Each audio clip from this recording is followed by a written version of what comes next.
Thank you. Since these documents became public, the reaction has been swift to the language and the slurs used by those officers. CBS 4's Max Lewis is here now with that part of the story. Max? Yeah, Bob and Debbie, as you can imagine, several organizations and people are condemning what those officers said in those messages, and some say that major changes are needed at the Greenwood Police Department.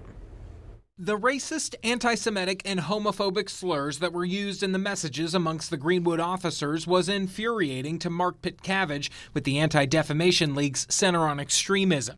One of the most disturbing that came out in the reports was that some of the language used came directly from the White Supremacist Act. He's referring to the repeated use of the phrases 13% and 13 percenters. It refers to the percentage of the U.S. population that is African American and has been used to falsely suggest that they commit more crimes than white people. This was designed to spread white supremacist propaganda suggesting that black people were inherently violent and criminal. The Jewish community called the repeated anti-Semitic language in the messages disappointing. The Jewish Federation of Greater Indianapolis and the Indianapolis Jewish Community Relations Council released a joint statement saying in part, quote, hateful rhetoric of any kind, be it anti-Semitic, racist, homophobic, or targeting any marginalized group, is simply unacceptable. This is even more concerning when it comes from public servants. People who are trusted to protect and serve the community cannot be allowed to disparage and hate the people of the community. It's that simple. On top of being offensive, the ADL says it will likely make officers' jobs harder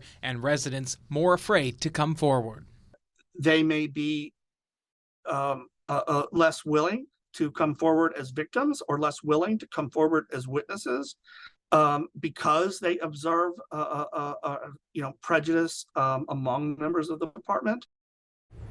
Now, Greenwood's mayor released a statement as well saying that he appreciates law enforcement officers and then went on to say, quote, unfortunately, there are a few whose actions do not reflect the core values of the vast majority of their colleagues, our city, or those they serve. Bob. So what did the Anti-Defamation League say about the potential impact these messages could have on the cases involving these officers? Well, they told me that it really just calls into question, everything that they have done in their career as officers. They'd have to go back, look at any cases they were involved in, they were investigating, maybe they testified in court, would have to look at that.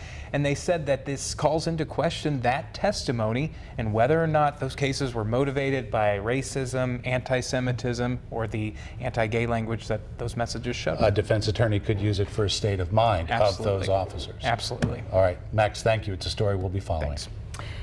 We have